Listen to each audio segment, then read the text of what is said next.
Welcome, dear friends, to our fifth session of exploring the advent of divine justice. Let us first start off with a prayer.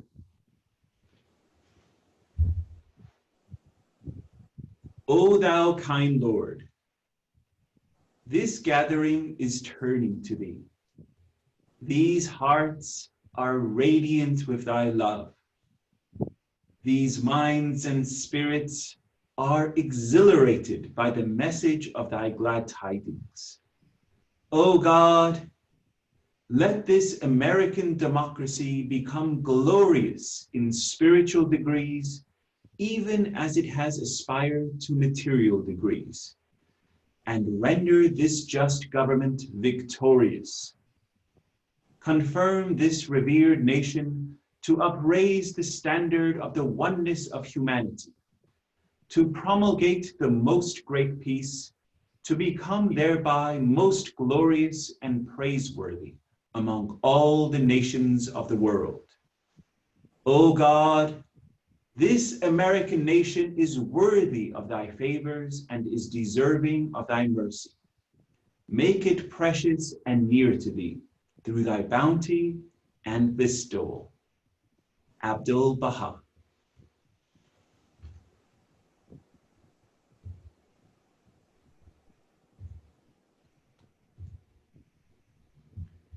Okay, let me let everyone else in. Perfect. Very good, dear friends. Another great session we're going to have tonight. So let me jump into my PowerPoint. Oh, I have to go to the first slide. I was preparing myself. There we go.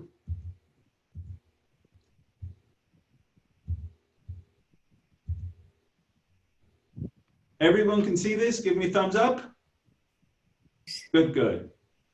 And let me full screen it.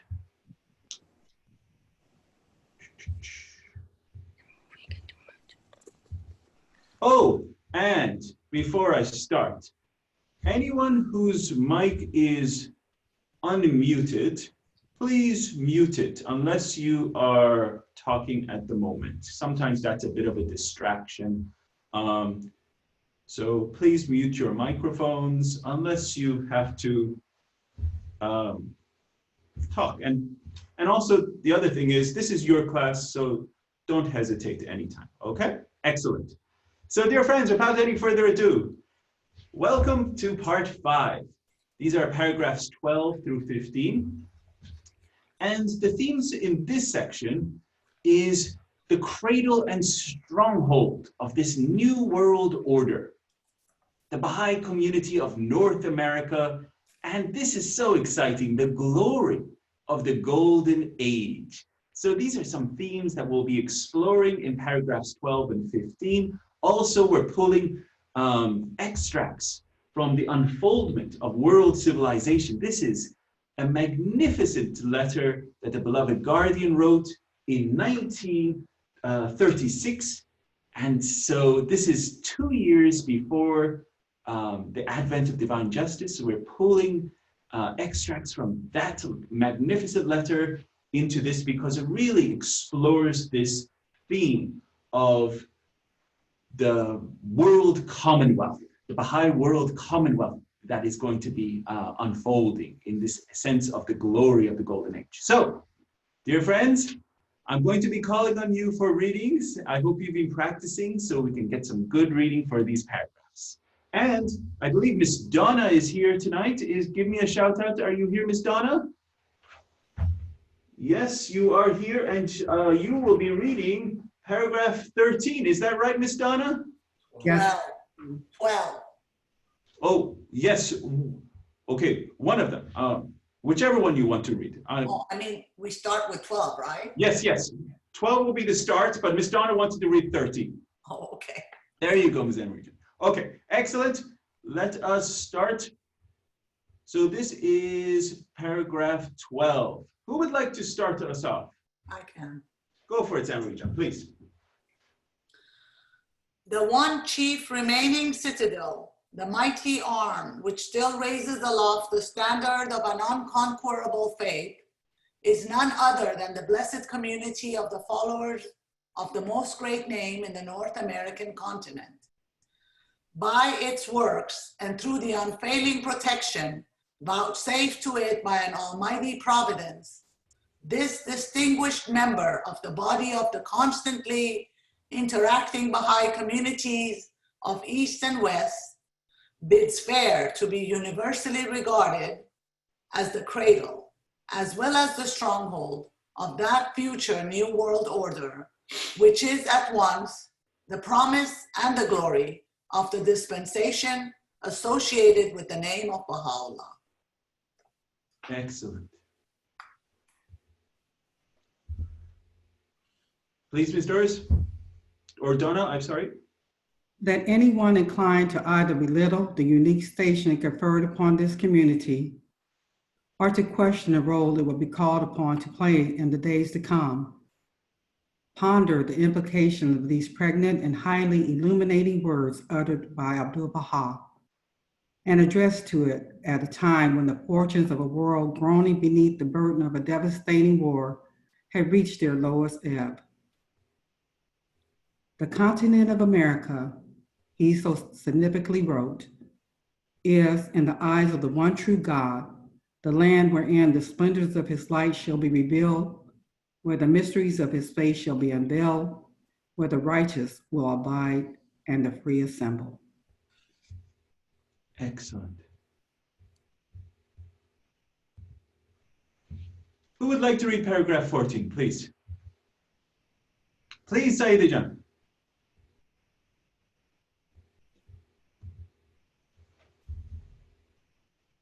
Already the community of the believers of the North American continent, at once the prime mover and pattern of the future communities, with the faith of Baha'u'llah, is destined to rise up throughout the length and breadth of the Western Hemisphere, has, despite the prevailing gloom, shown its capacity to be recognized as the torch bearer of that light, the repository of those mysteries, the exponent of that righteousness, and the sanctuary of that freedom.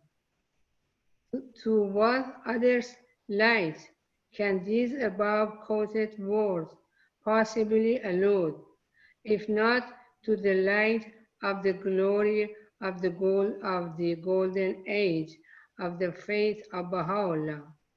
What mysteries could Abdu'l-Baha have contemplated except the mysteries of that embryonic world order, now evolving within the matrix of his administration? What righteousness is not the righteousness whose reign that age and that order can alone establish? What freedom but the freedom which the proclamation of his sovereignty in the fullness of time must bestow? Beautiful. Thank you. Very well read. Thank you. And paragraph 15. Who would like to read this one? Let me see. I can read it. Excellent. Thank you, Don. Go for it. The community of the organized promoters of the faith of Baha'u'llah in the American continent. Sorry, my finger slipped. Okay. So did my tongue. The spiritual descendants of the dawnbreakers of an heroic age, who by their death proclaimed the birth of that faith, must, in turn, usher in, not by their death, but through living sacrifice, that promised world order, the shell ordained to enshrine that priceless jewel, the world civilization, of which the faith itself is a sole begetter. While its sister communities are bending beneath the tempestuous winds that beat upon them from every side, this community, preserved by the immutable decrees of the omnipotent ordainer, and deriving continual sustenance from the mandate with which the tablets of the divine plan have invested it, is now busily engaged in laying the foundations and in fostering the growth of those institutions which are to herald the approach of the age, destined to witness the birth and rise of the world order of Baha'u'llah. If I may, I sent a question through the note system Yes. about the continent of America, including not just the United States, but also Canada and Mexico. Uh-huh. Would you comment on that? Not Mexico. Okay. It's North America in this context is United States and Canada. So this is what it is the letter was addressed to in this sense. But reiterate your question so I can hear so all the friends can hear your question. Well, I sent it to all of them, but the Oh, question sorry. is, does the American Baha'i community refer to both Canada and the US, or just the US? Oh, the letter is written to the North American Baha'is, okay? And it is very clear in parts. It's pretty much directly talking to America in parts. Because, America being the United States. Yes, exactly. Very good point, Don. Yes, because Canada sure has issues of, for example, materialism, but it is far greater, obviously, in America. Canada sure has, issues of racial prejudice, but oh my God, it's far greater in United States. So this letter per se sure was written to the North American Baha'is as the United States and Canada, but for the vast majority of it, it is written to the American Baha'i community in that sense, okay? Don't want to say it's just written to America because this wasn't not just written to America. It was written to the North American Baha'i community. So that was my answer to you, Don. But it's very clear as we go through it, and you'll see it. And also, you can see in so many parts how he praises the American Baha'i community. They're stalwart believers, their heroic sacrifices of the friends, the incredible services of the National Spiritual Assembly of the Baha'is of the United States and Canada in its services, as well as the National Teaching Committee, its staunchness. So you can see several places that they were just going above and beyond in their services in the first 7-year plan. So, but really, so that without any further ado, great question, Don. But for the vast majority of it, it really is United States of America. Okay, excellent. Moving on now. Prior to starting, I just wanted everyone to know we close our sessions sharp at 8:30. Okay, current time 7:14 Central Time. Okay, we will close our sessions at 8:30, regardless of where we are. Okay, and then we'll pick up our next session at that point. Okay, so let's carry on. The more questions you ask, the slower we'll go. Okay, so let's just get into this introduction. What is these paragraphs 12 through 15 addressing? So the beloved guardian, Shoge Effendi, identifies the North American Baha'i community as the remaining fortress upholding the standards of the cause of His Holiness Baha'u'llah. Remaining fortress, beautiful imagery here. And in this chaos surrounding the world at that time, he calls that community, this North American Baha'i community, as what?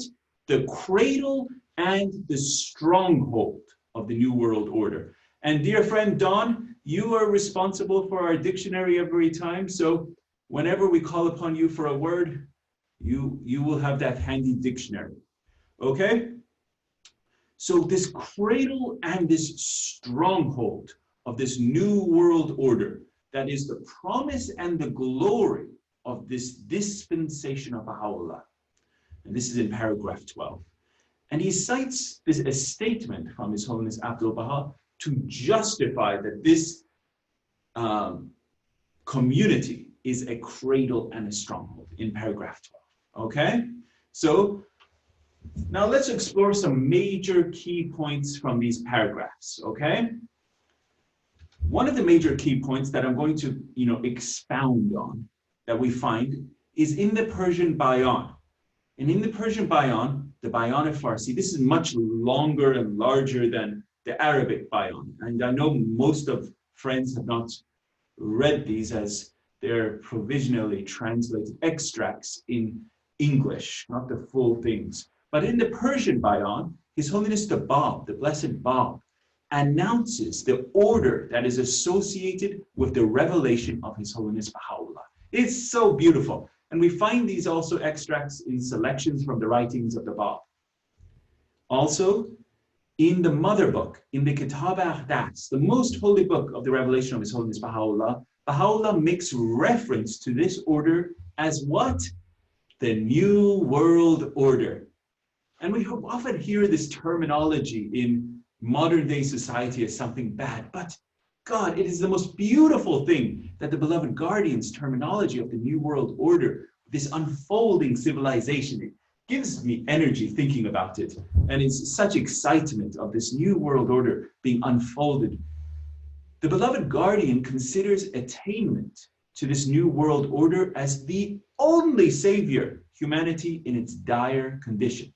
Only savior is this New World Order being unfolded.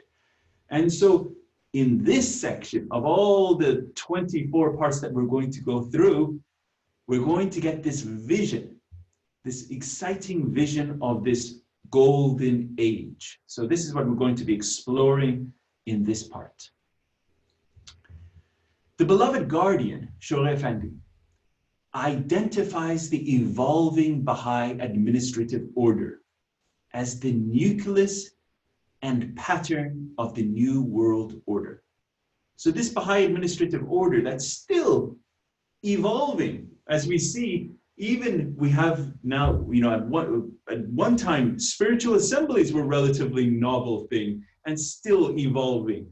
And now we have agencies of clusters, which is still a part and parcel of this administrative order that is unfolding. And we have regional councils, which is an exciting development. And they're also evolving parcel of this beautiful administrative order that is, still in a station of nucleus. Nucleus is what? The smallest living organic form of life. And it's this pattern of this New World Order. So another major key point, dear friends, is this Baha'i community of North America will do what? It will play a major role in the unfoldment of the New World Order towards its full glory. So it won't just be the Baha'i community of, North America, be doing it, but it will play, the Baha'i community of North America will play a major role. The Baha'i community of England will play a role, Baha'i community of Ishqabad, all these different communities will play a role.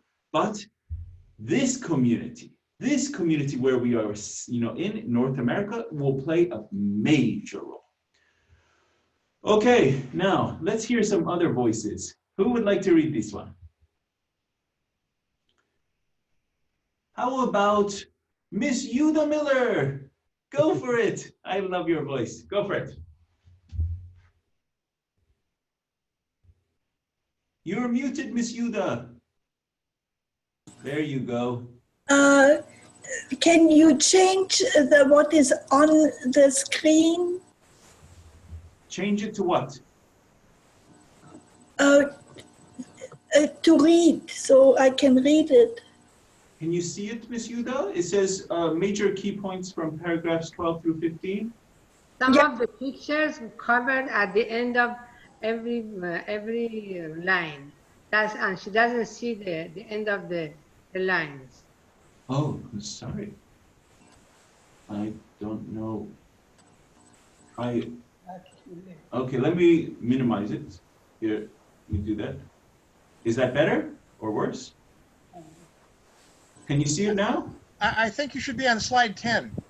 Oh, sorry. Better? Yes. There you go. Okay, let me Then pull make it it up. back where it was. Is that good? Yes. Okay, thank you, Don.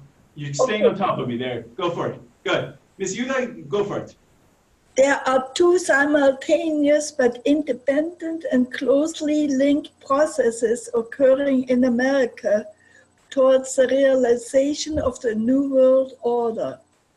The first process is associated with the mission of North American Baha'i community as revealed by Abdu'l-Baha in the Tablets of the Divine Plan.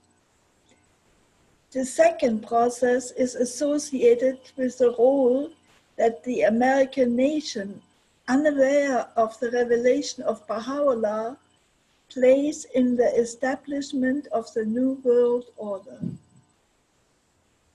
So this is very important, dear friends. Two simultaneous but independent and closely linked processes are occurring in America towards this realization of the New World Order. So they're simultaneous twin processes that are occurring. The first process is associated with the mission of the North American Baha'i community. Okay? And this has been revealed by Abdu'l-Baha in the Tablets of the Divine Plan. And now we're into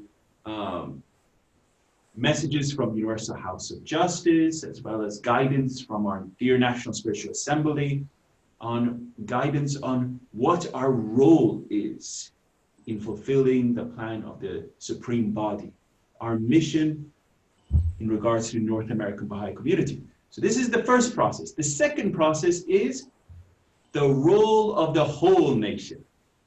Now this is the part that's very interesting. They're unaware of the revelation of Baha'u'llah, but still they're playing this incredible part in this establishment of the New World Order. And we're going to get into these twin processes far greater detail as we progress into these sections. Okay? Thank you, Ms. Yuda. Now, the golden age, which excites me so much, and God knows that I may not be physically around, but I'll be in worlds of God traversing. But this excites me every time I read it about this golden age. The golden age is the stage of perfection and the realization of the goals of the dispensation of Baha'u'llah. The stage of perfection. It's wonderful, wonderful, exciting development. And we have a lot of work to do before we get to that point. And so we are in this formative age right now. Okay? And I sent you, all of you, that notes on the ages and cycles. And I hope and I'm going to send you constantly more and more notes and ancillary readings and videos coming up, because the content is going to be, per se, heavier and heavier. And this is a course. I want you guys to be studying and reading along with the class, because sometimes you cannot get everything from a presentation like this. So there's a lot of other things to read and watch. Okay? So, Ms. Royajan, go for it. This is this paragraph. In paragraph 12, the beloved guardian Shoghi Effendi refers to the North American Baha'i community as the chief remaining citadel, upholding the standards of the cause of His Holiness Baha'u'llah in a chaos surrounding the world at that time. Shoghi Effendi suggests that it is fair, considering the works conducted by this community and the protection vouchsafed for it by Baha'u'llah, to suggest that the North American Baha'i community can be considered as the cradle and stronghold of the New World Order. that is the promise and glory of the dispensation of Baha'u'llah.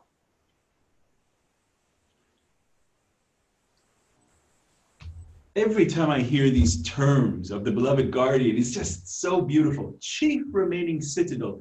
And when I think about citadel, I think of this fortress, a stronghold. And this is what the North American Baha'i community is. It is the chief remaining citadel. And when I hear this cradle, you know, sure, you might think of this little picture that I have here, like a baby.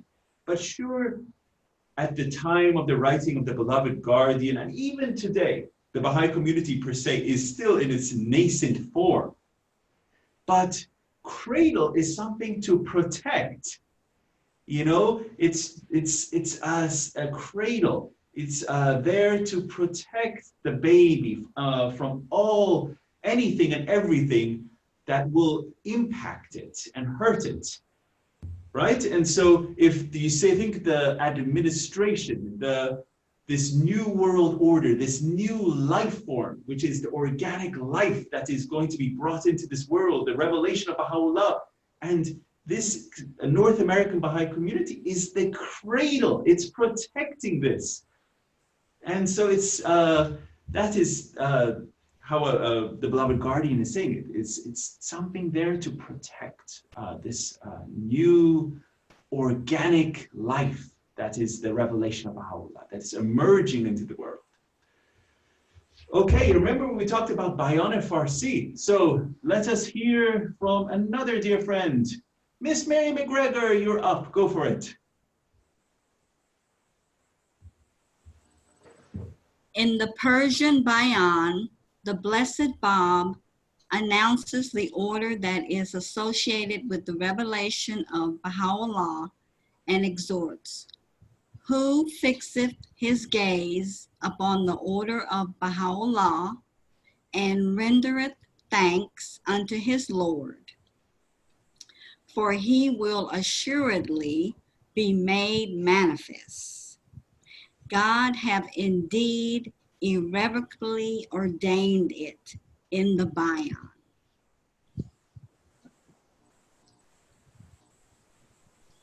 Dear friends, the more you study the life of our dear blessed Bab, which I urge you all to do, and read the Dawnbreakers, read God Passes By, and read selections from the writings of the Bab, you will see how truly incredible was this youthful, you know, his blessed Bab, how incredible and majestic he is, you know, in his revelation, and how his writings poured like rain during his period, and how he foresaw, and even in his writings, he says the name Baha'u'llah.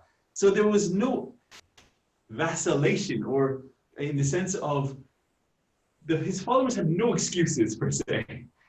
The name was very clear in his writings. He says, who fixeth his gaze on Baha'u'llah. So it was very clear, very clear. And this is an incredible gift that we have in this dispensation, two manifestations of God, his blessedness, the Bab and Baha'u'llah. And so here the blessed Bab announces the order of this revelation, calling it forth and saying, fix your gaze on this order of Baha'u'llah. Then we move on. Kitab al-Ahdas, dear friends, mother book, most holy book of the revelation of Baha'u'llah. So let us hear from Miss Karen O'Brien. You're up, go for it. In the Kitab al-Ahdas, Baha'u'llah makes reference to this order as the New World Order and announces, the world's equilibrium hath been upset through the vibrating influence of this most great, this New World Order. Mankind's ordered life hath been revolutionized through the agency of this unique, this wondrous system, the like of which mortal eyes have never witnessed. This is one of the most powerful quotes from His Holiness Baha'u'llah in Kitab Aqdas. The world's equilibrium. What is the equilibrium definition, my dear Don Erickson? Equilibrium. It's at the very center, right? It's how things are balanced. If the very center of the balance is upset, the whole thing is thrown into, chaos, right? Yes, a state of balance between opposing forces or actions that is either static, as in a body acted on by forces whose resultant is zero, or dynamic, as in a reversible chemical reaction, when the rates of reaction in both directions are equal. When both states are equal. Exactly, Don. State of balance where both sides, both forces are equal. But what does he say? The world's equilibrium, every aspect of the whole world have been upset through what? The vibrating influence of this most great, this new world order. And what is this new world order? The revelation of Baha'u'llah. This new revelation that have come into being, it have upset. And what is it upset? It doesn't mean angry, that's not the definition here. But upset, we have to look at these words. Upset in this context means changed, transformed, shaken up. It's the whole world is completely, moving in a different direction than it was. And, this is, we're going to be talking about these twin processes, the processes of disintegration, the processes of integration. And here the world's equilibrium have been upset. And we see the same thing happen every single time one of these divine lights step onto the face of this planet. And when that happens, the whole world gets transformed. And so here, dear friends, I'm going to take a pause for 2 seconds and remind everyone, if you're not speaking, to mute your microphones. Mute your microphones. Mute your microphones. I have a question. Oh, excellent. Tesfai, you have a question. Go for it, dear Tesfai. Go for it. Yes. So who is responsible for this world's equilibrium upset of the world? Is it the past revelation or the humanity or what? Where it come from? So who is responsible for this vibrating influence and to transform this world? Is that your question? Yeah. It is Baha'u'llah. Baha'u'llah in this day and age is responsible. It is the power of his revelation that is the transformative power. The creative word emanating from him is the word, and the word, capital W, word, logos, that essence, that divine revelation that emanates from all these divine lights. And in this day and age, it's Baha'u'llah. This is the transformative power that is upsetting the whole world and unbalancing this equilibrium. And and it's through the vibrating influence of this word that is being emanating from Baha'u'llah. It is the revolutionizing agency that is transforming the whole planet. So it is Baha'u'llah in a shorter answer. Listen, John, may I add a comment here? Please, please, please. Yes, when Baha'i scholars and Babis read the Bayan, Persian Bayan, and saw that wonderful statement that you shared it here with us, happy is the person who would gaze upon the order of Baha'u'llah, they all assumed that that meant the style of writings of Baha'u'llah. I have many books, so that's what they say. That's what they assume. And the reason for it was that Prophet Muhammad had his own style, which is the Quranic style. And the beloved Bab said, I write in 4 styles, which was prayers, letters, commandments, and so on.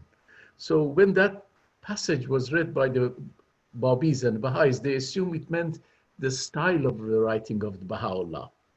And this passage of Kitab Aqdas also was interpreted by Baha'is as though the style of writings of Baha'u'llah or the revelation is going to change all the prior revelations and so on.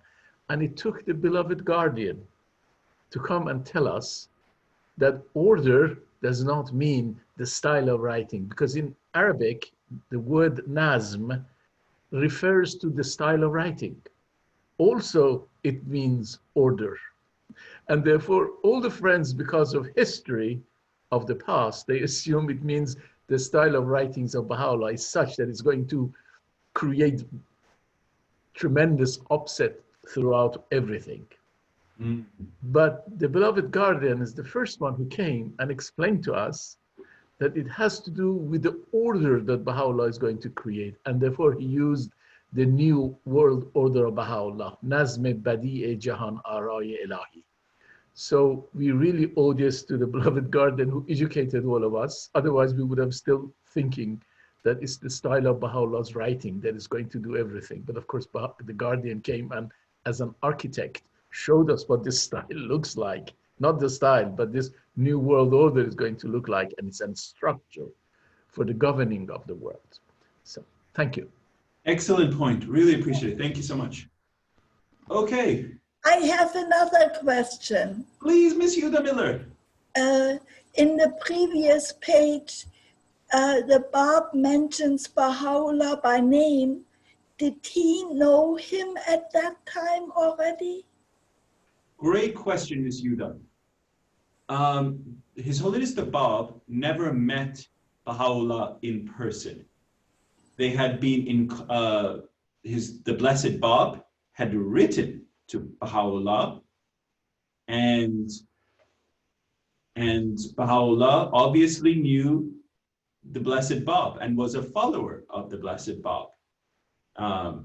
But they had not met in person. But remember, these are manifestations of God. They all abide in the same tabernacle and are all so connected on the same throne. And so they all, their spirits were in constant communication with each other as they are divine lights. But in that sense of, did they know each other? Yes, absolutely, they knew of each other. But did they physically meet? No, not in that sense. Essential, may I add a comment here? Please, Dr. Bakr. Bab and Baha'u'llah were in communication throughout. For example, everything that happened in the Badasht was as a result of communication of Bab and Baha'u'llah. Yes. But in those days, Baha'u'llah did not have the title of Baha'u'llah. His title was Janabe Baha. That's correct. So his title was Baha. This title of Baha'u'llah was adopted by Baha'u'llah after 1863, well after the Bab had gone. So the early believers did not necessarily relate that sentence to His Holiness Baha'u'llah because they knew him as Janabe Baha. But later on, when Baha'u'llah declared himself to be the promised one of the Babi dispensation, everybody instantly focused on that Bab had already mentioned it. Thank you. Excellent point. And as you know, the period and dispensation of the period of the ministry of the Bab was one Vahed, which is 19 years. So 1844 to 19 years elapsed, goes to 1863. And as Dr. Bayan mentions, that is with the time of the declaration of Baha'u'llah, and also when his assumption of the title of Baha'u'llah. And so that is when he formally, per se, took up that title. Excellent. Very good. Thank you very much for your questions. These help us. And thank you, Dr. Bayan, for learnings on that side. So the beloved guardian, Shoghi Effendi, considers the realization of the New World Order, whose promise is enshrined in the revelation of Baha'u'llah, whose fundamental principles have been enunciated in the writings of the center of his covenant, as the only savior for humanity in its dire condition. It is towards this goal the goal of a new world order, divine in origin, all-embracing in scope, equitable in principle, and challenging in its features, that a harassed humanity must strive. So this is from the World Order of Baha'u'llah, these quotes. So this is the equitable in principle, all-embracing in scope, challenging in its features. This is what this new world order of Baha'u'llah is. Okay, so let us hear from another dear friend. How about Mr. Patrick? Go for it. The beloved guardian identifies the evolving Baha'i administrative order as the nucleus and pattern of the New World Order. He affirms that with the expansion and consolidation of the administrative order, and as its component parts, its organic institutions begin to function with efficiency and vigor, assert its claim, and demonstrate its capacity to be regarded not only as the nucleus, but the very pattern of the New World Order, destined to embrace in the fullness of time the whole of mankind. Excellent. Very well read. So you're going to see a lot of extracts. These are coming from this unfoldment of world civilization. This is the letter written March 11th, 1936. Okay, this is 2 years before the advent of divine justice. This is the last of the great letters in the, I believe, 7 letters of the World Order of Baha'u'llah. And so this is his last letter that he wrote. And in upcoming, we're going to share with you this entire section that he goes through what this Baha'i world commonwealth is. And it's very exciting, and that's why I'm going to share it with you in fullness. So if someone asks, Mr. Bruce Curry, what is a Baha'i world commonwealth in unfolding? You will understand it more fully in this section, okay? So this is what we're going to be going through. So this is the first one of the slides as we start going through. He says, according to the beloved guardian Shoghi Effendi, the structure of this new world order now stirring in the womb of the administrative institutions, he, Baha'u'llah himself, has created, will serve both as a pattern and a nucleus of that world commonwealth, which is the sure, the inevitable destiny of the peoples and nations of the earth. So what does he say? He says this structure of this new world order, this structure is just still in its infancy. It's in the womb. And when you think of something in a womb, it's developing, right? It's developing its limbs, its organs, its eyes, its ears. It's still in its nascent form. And so, but this organism, it's very organic, it's evolving. This new world order envisioned by His Holiness Baha'u'llah is in the womb of the administrative institutions. So the administrative institutions are who? The Universal House of Justice, the National Spiritual Assembly. So this new world order is in the womb of these administrative institutions. It's developing its powers. And it is going to eventually unveil. There will be a birth and efflorescence, and we're going to see this coming up. And so this is in this great letter written in 1941, The Promised Day is Come, which once we complete this great course, we will go into that one. And it's going to be much shorter, but very exciting, okay? Okay, that was kind of like a intro, prelude. Okay, unification of the entire human race. This is not a utopia that we're thinking about. The Baha'i faith is so practical in all of its elements. And so this is from the World Order of Baha'u'llah. This is also in this letter, Unfoldment of World Civilization. So let us hear from, I'm terrible with names. Azin John, go for it. You're here. Alaba. Alaba. Regarding the impact of the New World Order, Shoghi Effendi asserts that it will achieve no less than the complete unification of the entire human race. This unification should conform to such principles as would directly harmonize with the spirit that animates and the laws that govern the operation of the institutions that already constitute the structural basis of the administrative order of his faith. Lovely, Red. Now, if someone asks you, Mr. Patrick, or Miss Valerie, or Miss Karen, what is a Baha'i? What is a Baha'i? And it's a very simple answer. You don't have to go into all the details of the history or the principles. Very simple. A Baha'i is one that is a promoter of the oneness of humanity. Very simple. Promoter of the oneness of humanity. And we execute it through the principles of His Holiness Baha'u'llah in this day and age. Very, very simple. And if we are a promoter of the oneness of humanity in all of its ramifications, freedom of racial prejudice, upheld by a chastity in all of its elements, and upheld by rectitude of conduct in all of its elements, this is how we will achieve this beautiful new world order that the beloved guardian is talking about.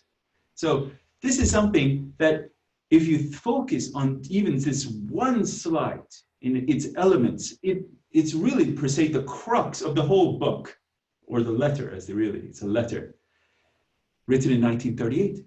Promoter of the oneness of mankind. Here, no less than the complete unification of the entire human race. Unification. This is our whole purpose as Baha'is.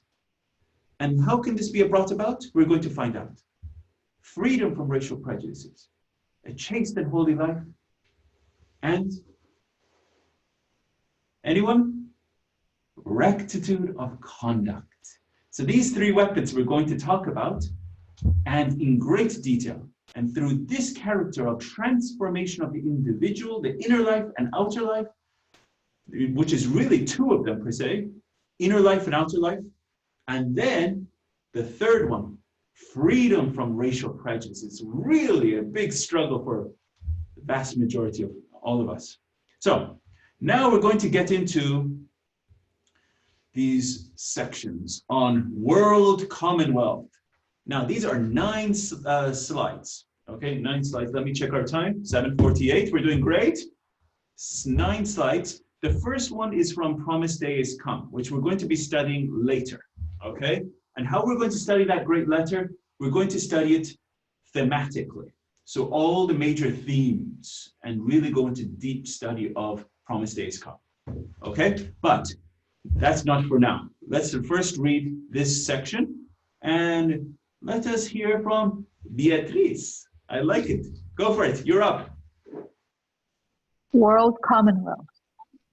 The emergence of the New World Order and its consummation will, by its very nature, be a gradual process, and must, as Baha'u'llah has himself anticipated, lead at first to the establishment of that lesser peace which the nations of the earth, as yet unconscious of his revelation, and yet unwittingly enforcing the general principles which he has enunciated, will themselves establish. This momentous and historic step, involving the reconstruction of mankind, as a result of the universal recognition of its oneness and wholeness, will bring in its wake the spiritualization of the masses, consequent to the recognition of the character and the acknowledgement of the claims of the faith of Baha'u'llah, the essential condition to that ultimate fusion of all races, creeds, classes, and nations, which must signalize the emergence of his new world order.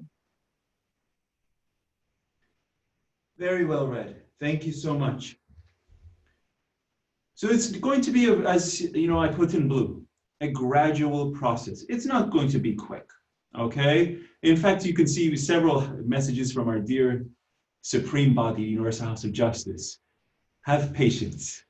It's, you know, it's not going to be quick. Keep at it. And how many times do we see the beloved guardian is keep at it, have patience. So it's a gradual process, this, you know, evolution of this unfoldment. And the greatest example that the beloved guardian uses here is the womb. You know, pregnancy. It's an incredible process of pregnancy. How many times the mother wants that thing out of it, you know, out of the body, you know? It's uncomfortable. The mother suffers 9 months, you know, and she goes through stresses. Her body changes. It's uncomfortable. My back hurts. I'm vomiting. God knows there's a million and other things, right? But it's not comfortable. But it's a gradual process, this evolution that is happening, this new world order that is unfolding. And we have to have patience as a Baha'i community. There will be ups, there will be downs, there will be sideways, all the directions, but we have to stay strong. And what does Baha'u'llah says here? It says, and must, as Baha'u'llah himself anticipated, lead at first to the establishment of that lesser peace. So what is this lesser peace? Which the nations of the earth, as yet unconscious of his revelation, and yet unwittingly enforcing the general principles which he has enunciated. So they will come together. They will bring this, you know, peace themselves together. Unknowingly and unwittingly will make this happen, this lesser peace. It has not happened yet, but it will happen, as foretold by His Holiness Baha'u'llah, involving this momentous and historic step will what? Involving the reconstruction of mankind as the result of the universal recognition of its oneness and wholeness will bring in the wake spiritualization of all the masses, and consequent to the recognition of the character, acknowledgement of the claims and faith of Baha'u'llah. So first will be stage of lesser peace. And also, dear friends, you saw that Mr. Nahjavani's document I sent to all of you regarding on the lesser peace and the most great peace. I emailed it to you, which he wrote in Lights. It was a publication, and I emailed it to you. And in that document, he goes into very much greater detail about the lesser peace, the great peace, the most great peace, as its stages of the evolutionary process of towards this Baha'i world commonwealth, which we're emerging into. But that's why I sent it to you for ancillary reading, because we cannot read everything here. Okay, any questions? We're good? How we're moving on? Great, okay. So now the next 8 slides, I'm going to totally turn it to you guys for reading, okay? So I wanted these 8 slides to give you that flavor, because this real section is on this emerging new world order and moving to this period called the Golden Age. So these next 8 slides are directly from this unfoldment of world civilization, okay? Where the beloved guardian in 1936 really addresses what this world commonwealth is in all of its detail, okay? So this is what these slides are. So Miss Deborah, you'll take it away first. Go for it. In one of his messages, Shoghi Effendi briefly articulates the general character, the implications, and features of the world commonwealth representing the New World Order. The unity of the human race, as envisaged by Baha'u'llah, implies the establishment of a world commonwealth in which all nations, races, creeds, and classes are closely and permanently united, and in which the autonomy of its state members and the personal freedom and initiative of the individuals that compose them are definitely and completely safeguarded. Great. Okay. How about Mr. Dennis? Go for it. Okay. The unity of the human race, as envisaged by Baha'u'llah, implies the establishment of a world commonwealth in which this commonwealth must, as far as we can visualize it, consist of a world legislature whose members will, as the trustees of the whole of mankind, ultimately control the entire resources of all the component nations and will enact such laws as shall be required to regulate the life, satisfy the needs, and adjust the relationships of all races and peoples. A world executive, backed by an international force, will carry out the decisions arrived at and apply the laws enacted by this world legislature and will safeguard the organic unity of the whole Commonwealth. Perfect. Thank you, Dennis. Next, Patrick, go for it.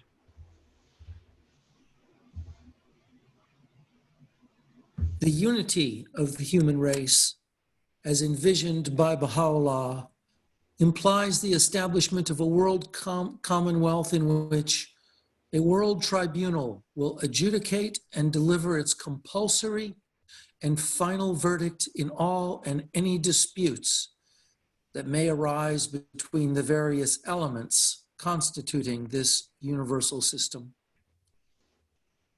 A mechanism of world intercommunication will be devised, embracing the whole planet, freed from national hindrances and restrictions, and functioning with marvelous swiftness and perfect regularity. Wow. Fantastic. I mean, every one of these we could go and talk at length, truly. May I make a comment here, St. John? Please. This last item is actually the internet. The internet is already achieving that because it's not in the control of anyone and people all over the world are freely communicating. But there will come a time when no government will be allowed to interfere with it and restrict its citizens to communicate. So the tool is already there. It's functioning, but there are still limits to it, which will go away in the future. Thank you. Excellent question regarding that executive. No, let's go back to that slide so you can see it. It says a world executive backed by an international force. Does not necessarily mean one person.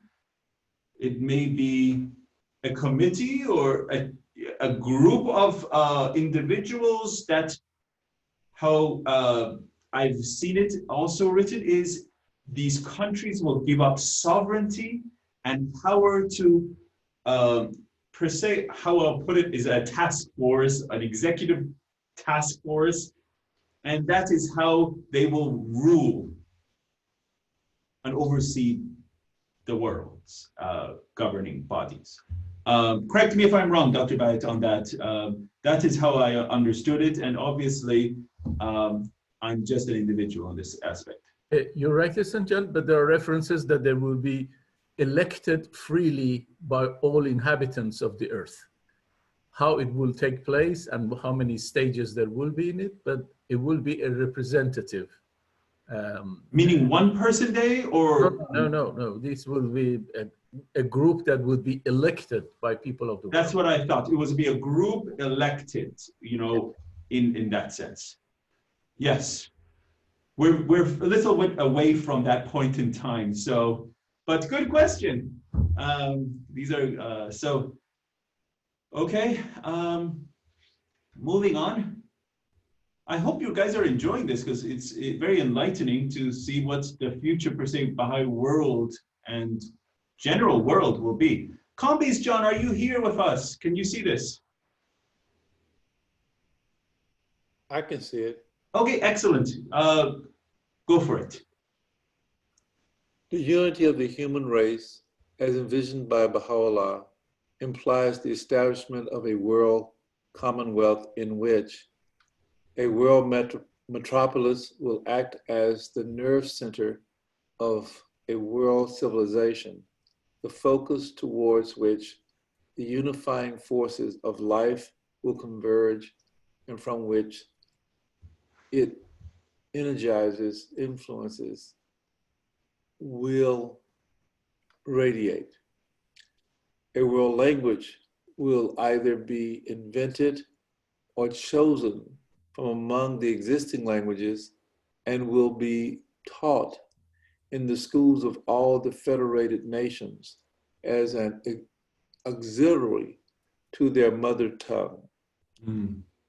A world script, a world literature, a uniform and universal system of currency, of weights and measures, will simplify and facilitate the intercourse and understanding among the nations and races of mankind.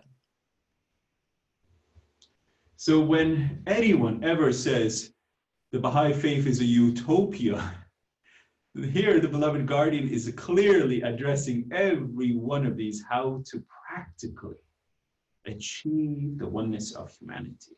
Step by step, world language, world metropolis will act as the nerve center of the world civilization. A world script, a world literature, is a world system of currency, of weights and measures. Each one of these will purpose to bring and harmonize the world together. Very beautiful, very well read. Thank you, Bruce. Ehsan, if I may ask real Please, quick, Ms. Karen. can I find all of this in the Promised Day Has Come? No, but great question, Ms. Karen. It is in Unfoldment of World Civilization, okay? This is the last letter of the World Order of Baha'u'llah's letters. I believe page 202 or page 203 of World Order of Baha'u'llah. Okay? Thank you. Thank you. Thank you. Thank you. Okay? So, moving on. And let's go. Auntie Mafash, are you there? Can you see this? You're muted, Auntie Mafash. 3. Can you hear me? Yes, yes, we hear you. Go for it. Okay. The unity of the human race, as envisioned by Baha'u'llah, implies the establishment of a world commonwealth in which, in such a world society, science of religion, the two most potent forces in human life, will be reconciled with corporate and will harmonizingly develop. The press will, under such a system, while giving full scope to the expression of the diversified views and convictions of mankind, cease to be mischievously manipulated by vested interests, whether private or public, and will be liberated from the influence of contending governments and people. The economic resources of the world will be organized. Its sources of raw materials will be tapped and fully utilized. Its market will be coordinated and developed. And somehow the rest of it I don't see. And the distribution of its products will be equitably regulated. Yes, thank you, Ehsan. Beautifully read, thank you. Excellent. These paragraphs are so amazing. I mean, if we just pick any one of them, the press, think about the press, how it will be handled while giving full scope to the expression of diversified views and convictions, cease to be mischievously manipulated. How wonderful. By vested interests, whether private or public, and will be liberated from the influence of contending governments and peoples. The economic resources of this whole world will be organized. Its sources of raw materials will be tapped, fully utilized. Truly, every one of these is a solution to the problems that is ailing a sick world. Okay, next, I think we have one more. Combies, John, you're there, I know. Go for it. The unity of human race, as envisaged by Baha'u'llah, implies the establishment of a world commonwealth in which national rivalries, hatreds, and intrigues will cease, and racial animosity and prejudice will be replaced by racial amity, understanding, and cooperation. The causes of religious strife will be permanently removed, economic barriers and restrictions will be completely abolished, and the inordinated distinction,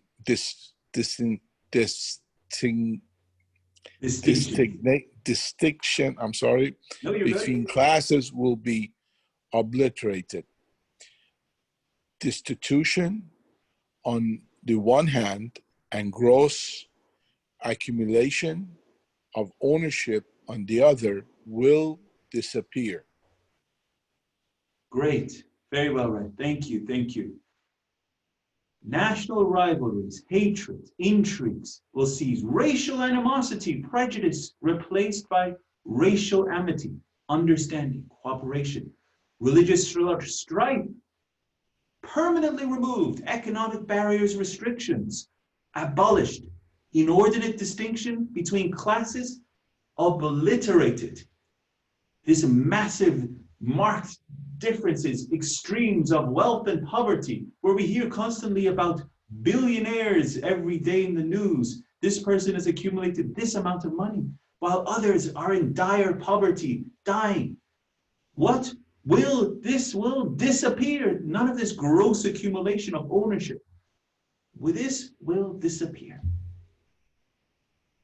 Every day, when someone asks you, Karen, Beatrice, Bruce, Royal John, Auntie Mafash, Dr. Bayan, what are we working for as Baha'is? This is what we are. When you say, I am a Baha'i, I am striving for the golden age of the cause of Baha'u'llah. This is what we're working so hard for. This is it, right here. So if anyone says, what is the Baha'i faith's ultimate goal? Boom, page 202, page 203, World Order of Baha'u'llah. Very simple. So let us carry on. I think there's a few more slides. Okay, who's next? I hope you guys are enjoying it. This is awesome. Okay, let us hear from Dennis. Let's hear from you. Go for it. Okay.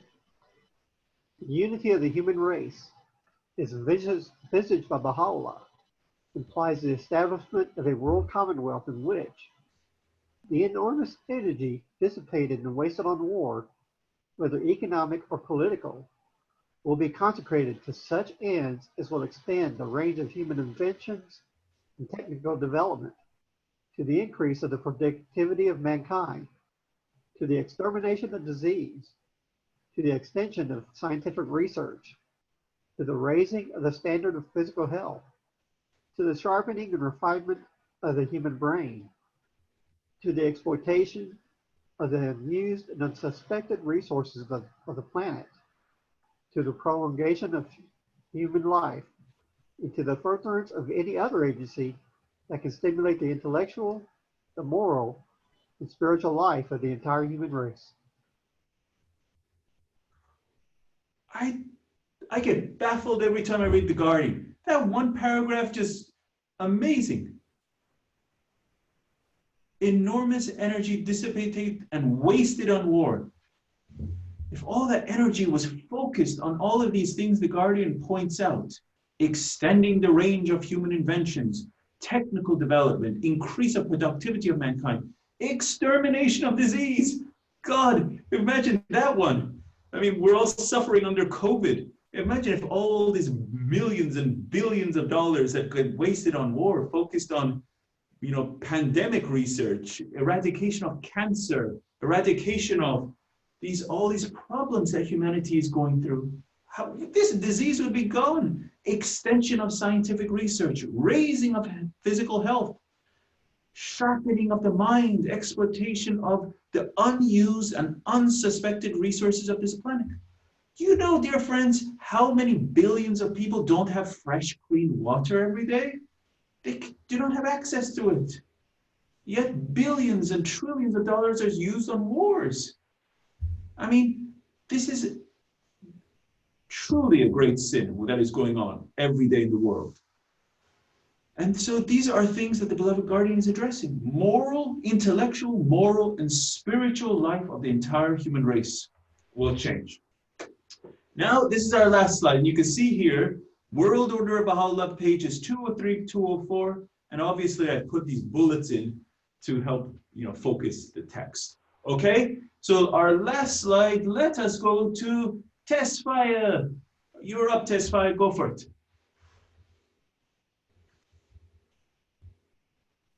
Tesfaya, you here? Or are you muted? Okay, now I think there you go. There you go. Go for it. All right. The world common health. The unity of the human race, as envisaged by Baha'u'llah, implies the establishment of a world commonwealth in which a world federal system ruling the whole earth and exercising unchallengeable authority over its unimaginably vast resources, blending and embodying the ideals of both the East and the West, liberated from the curse of war and its miseries, and bent on the exploitation of all available sources of energy on the surface of the planet, a system which force is made the servant of justice, whose life is sustained by its universal recognition of one God and by its allegiance to one common revelation. Such is a goal towards which humanity, impelled by the unifying force of life, is moving.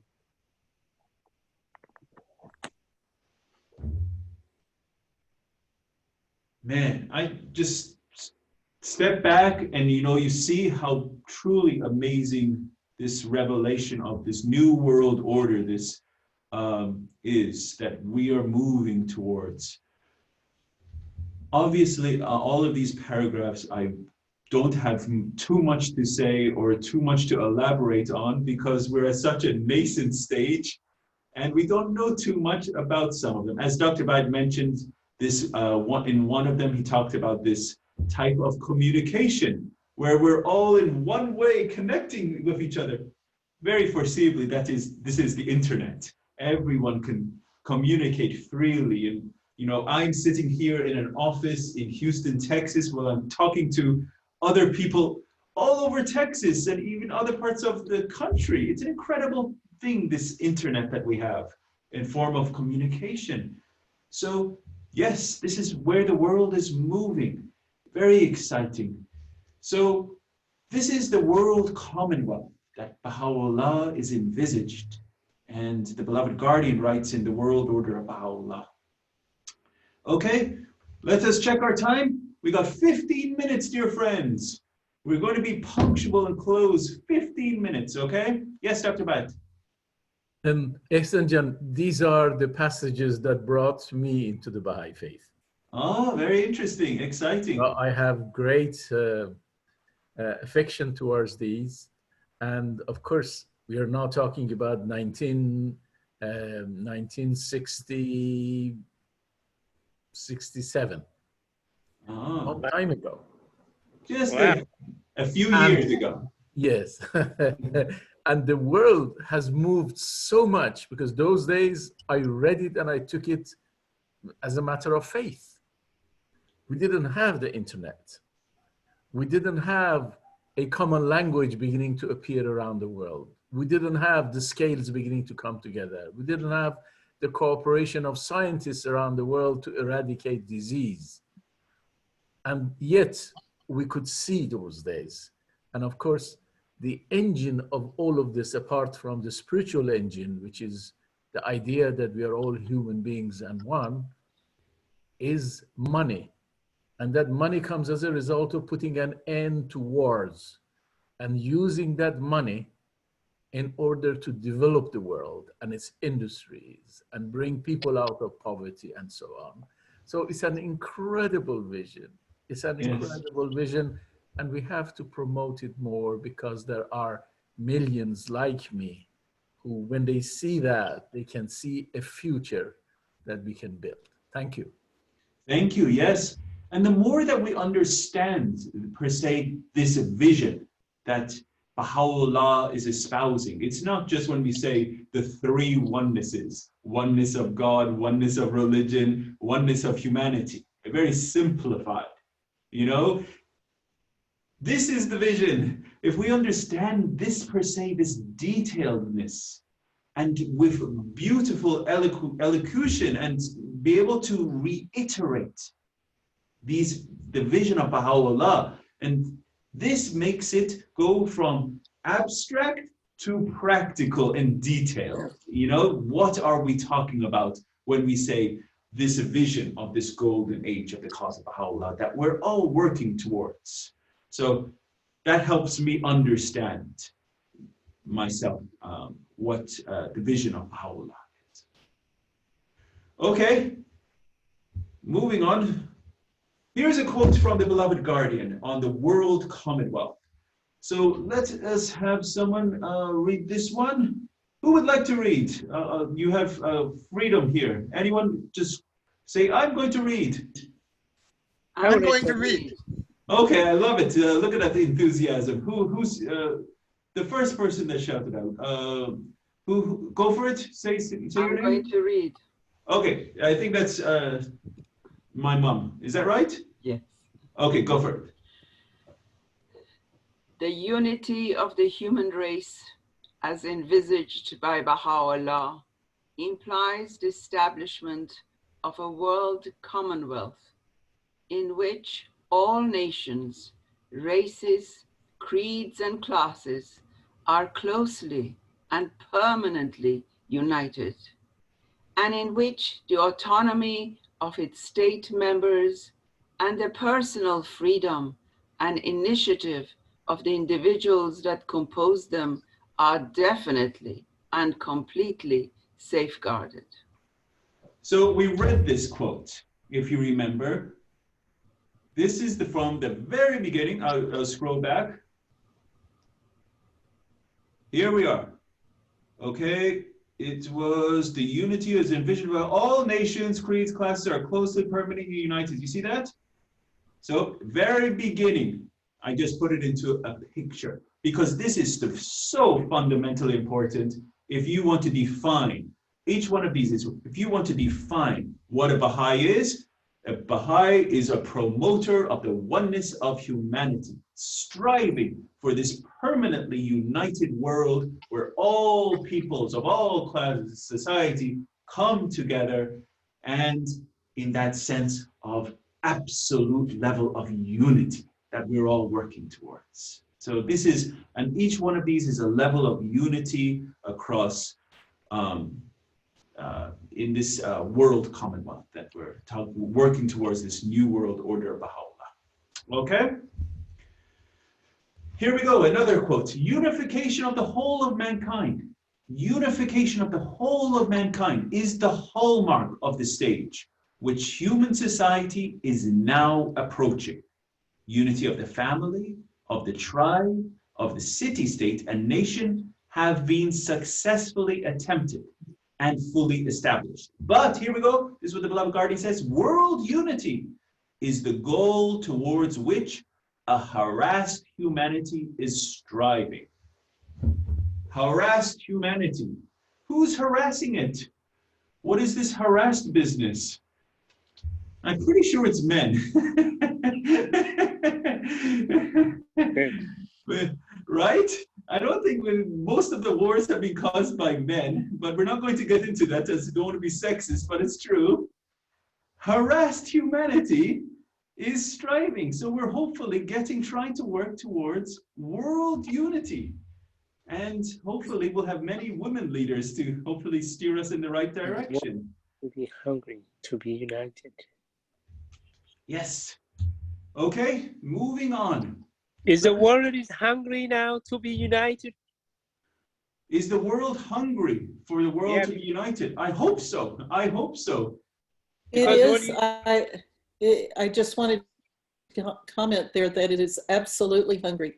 And we have absolute proof here in our community, which is highly diverse in every way you can think of, because we have put on our fence a banner with one of Baha'u'llah's quotes. And we have had over, I think if I combine all of the various organs that we've put it out on, well up to about 120 people coming in and saying they love it, they love this message, and they're hungering for it. And it's such a testament to the question that was just asked. I just wanted to share it. That's beautiful. I love it. Yes, Dennis, you have your hand. Go for it. I do. I think a challenge is when you're in a mixed environment that's very unified and love that vision. It's like you're in the choir, which is beautiful. But also, part of the unification of all of mankind is those who are opposed to that vision. We had to learn to love them genuinely as well. Yes. Yes. That's going to be my challenge. I know I got to work on that because that's personal. But I think the more we can do that as individuals and really embrace them where they are, and just try to live the example as best you can on an individual basis, but how that affects the community as well. That's a long ways off, but that's a reality. I love it. These are great thoughts, great points. Yes.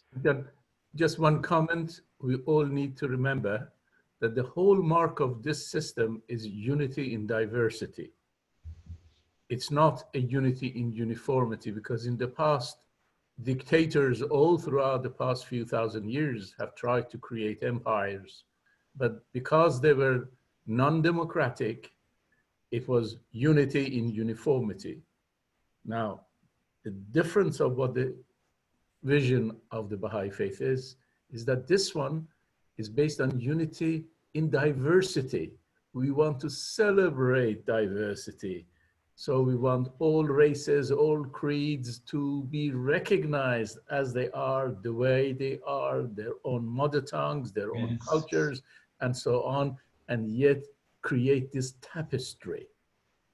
Because amongst, unfortunate, some Christian groups, they think that the idea of a world order is something really horrible, because they have the history, of course, few thousand years of what has happened. If you bring it up with any of the friends, instantly emphasize the key to this is unity in diversity. That's right. Yes, and we're going to go into that principle at great length in future parts. Often some Baha'is will say, we have to be colorblind. And this is not correct, okay? We love all colors. True. There's no color blindness in the faith. How can you be colorblind? There's colors all around us, you know? In fact, even the aspect of saying I'm colorblind actually sounds very prejudiced, because, you know, you're trying to say, I'm not focusing on your color. It's not important, you know? All colors, you know, it's kind of like, per se, you know, color. I don't want to get into the details of this in this section, but really, we love everyone, truly love everyone. And this is something as Baha'is, we're going to get into these stages, and the more and more that we work on ourselves, and this is about bringing thyself to account each day. How much more do I love everyone, every day. And if you are finding any level of prejudice within your heart, eradicate it, kill it. This is the only time that Baha'u'llah says, kill it. Hey, can you go do that somewhere else? Really, kill that prejudice. Go and strike it from thy heart, because he says, thy heart is my home. Not prejudice is thy home. Thy heart is my home. Sanctify it. Sanctify means make it holy. Cleanse it for my manifestation. It means you have to cleanse your heart every day, right? So how can your heart be unholy? How can your heart be having prejudice of anyone, any color, any class, any creed, anything? So sanctify it means purify it, right? So there was a Corinne True, Hand of the Cause of God. Quote, she said, this is a day-by-day struggle I have. Day-by-day struggle. Keeping this aspect of the unification of the whole of mankind. Oneness of humanity, foremost on the head. The love of Baha'u'llah should dominate your heart. Love of Baha'u'llah dominate your heart, so that when you look at anyone, you see their soul. You see their heart.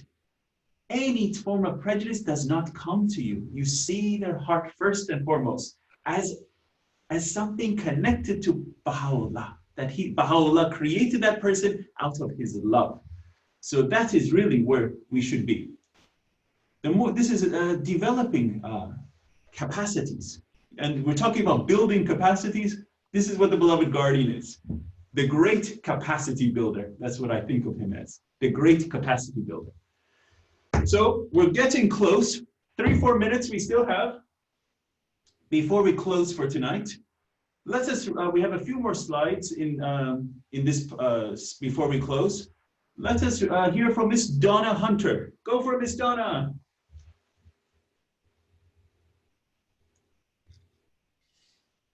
Shoghi Effendi quotes from the tablets of the Divine Plan in paragraph 13 to confirm the unique station North American Baha'i community. In this assertion, Abdul-Baha describes the continent of America as a land where the splendors of the light of God will be revealed. The mysteries of his faith shall be known. Upright people will abide in, and those who are free will gather together. Right. Yeah, I need to edit that slide, but very well read. Yes. So in this assertion, His Holiness Abdul-Baha in the Tablets of the Divine Plan describes this continent of America as a land where the splendors of the light of God will be revealed. The mysteries of his faith shall be known, and what? Upright people will abide in. Hopefully that's one of us, right? Upright people will abide in, and those who are free will gather together. So this is something that we have to work on. Being an upright person, being actually a ray of light of God. Imagine that, being a ray of light of God in this land. So this is what we have to work on. In paragraph 14, the beloved guardian Shoghi Effendi, and this is how the language, we always hear me saying, the beloved guardian Shoghi Effendi, beloved guardian Shoghi.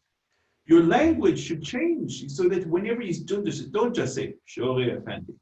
Try to have that love of him, beloved guardian Shoghi Effendi, His Holiness Baha'u'llah, His Holiness Abdul-Baha. Okay? The beloved guardian Shoghi Effendi explains the meaning and implications of the statement of His Holiness Abdul-Baha quoted in paragraph 13. So now 14, he explains 13. Okay? So this is what the guardian does. So now the 14, he explains the meanings of the paragraph of 13 of Abdul-Baha. This is what he says. The light, as in paragraph 13, he says, the light is glory of the golden age of the faith of Baha'u'llah. Okay? So this light is the glory of the golden age of the faith of Baha'u'llah. The mysteries, this is paragraph 14 that we're talking about. He's explaining paragraph 13. The mysteries are the characteristics of this new world order, evolving within the matrix of the Baha'i administration. That's an X, you just can't see it. It looks like a C, but it's an X, okay? Right? That's right, Don. The righteousness will be established by the New World Order. And lastly, freedom will be achieved in the fullness of time through the proclamation of the sovereignty of Baha'u'llah. Okay, so these are the points that the beloved guardian makes in paragraph 14 to explain the paragraph 13, which is the statement of His Holiness Abdu'l-Baha. Okay? Sanjan, just Please. for your information, that matrix may be edited as well. Okay, yes, thank you. Excellent, excellent. And that, dear friends, if anyone has one question, we'll close. Anyone have a question? And no. So it is 8:30, dear friends, and we're going to be punctual as ever. This is our new standard that we're working on. I love it. And we'll have a closing prayer. Okay, who would like to have a closing prayer? Can I say a healing prayer for some friend that we just find out that they have COVID? No, no, absolutely not. Of course, dear friends. Please say prayers. No, you see my humor, of course. Do not hesitate in prayers. Love it. O God, my God, I beg of thee by the ocean of thy healing, and by the splendors of the day star of thy grace, and by thy name through which thou didst subdue thy servants, and by the pervasive power of thy most exalted word, and by the potency of thy most august pen, and by thy mercy that had preceded the creation of all who are in heaven and on earth, to purge me with the waters of thy bounty from every affliction and disorder, and from all weakness and feebleness. Thou seest, O my Lord, thy suppliant waiting at the door of thy bounty, and him who has set his hopes on the clinging to the cord of thy generosity. Deny him not, I beseech thee, the things he seeketh from the ocean of thy grace, and the day star of thy loving kindness. Powerful art thou to do what pleaseth thee. There is none other God save thee, the ever forgiving, the most generous, Baha'u'llah.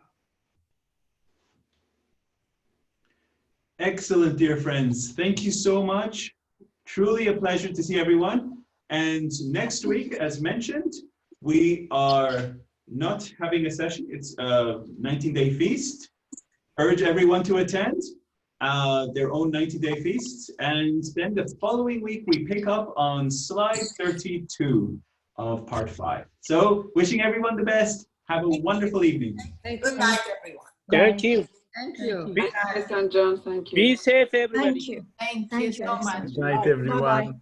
Good Thank night, you. everyone. Bye. Aloha. Thank you. Aloha, friends. All right.